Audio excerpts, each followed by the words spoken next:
নমস্কাৰ বন্ধু বান্ধৱীসকল, আপোনালোকৰ ওচৰলৈ পুনৰ নতুন এজন কাপোৰ লৈ আহিছোঁ। এইযোৰ বেঙুনীয়া কালাৰৰ কাপোৰ হয়, কটন কাপোৰ হয়। লগতে মই হালধীয়া আৰু বেঙুনীয়া ৰঙেৰে দিহাবোৰ গুঠি লৈছোঁ আৰু লগতে ফুল দিবৰ কাৰণে এয়া লেচ কিনি আনিছোঁ। এইবিলাক ফুলৰ লেচ এনেকুৱা ধৰণৰ বজাৰত সহজে পোৱা যাব। বলকচোন মই কেনেকৈনো ফুল দিওঁ আপোনালোকে চাই থাকক। প্ৰথমে মই ফুলবোৰ এটা এটাকৈ কাটি ল'ম। এয়া মই প্ৰথমে ফুলবোৰ এটা এটাকৈ কাটি লৈছোঁ।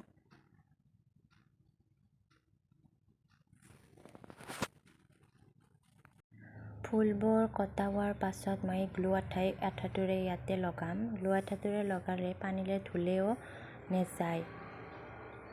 এটা এটাকৈ মই লগাই যাম।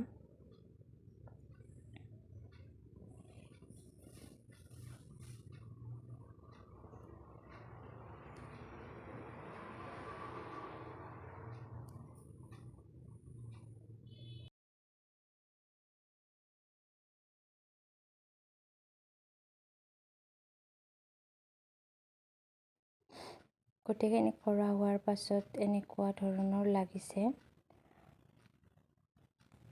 এনেকুৱাকৈ দিছোঁ। মই গোটেই চাদৰখন দিয়া নাই, এইটো আঁচলটো দিছোঁ।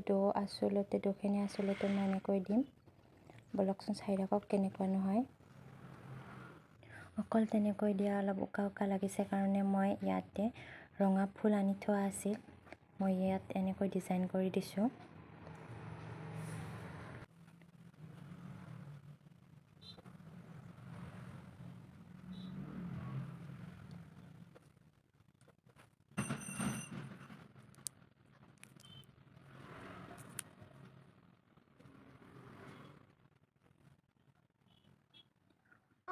সম্পূৰ্ণ কাপোৰযোৰ হোৱাৰ পাছত এনেকুৱা লাগিছে। মই মেখেলাখনতো এনেকৈয়ে দিছোঁ ফুল।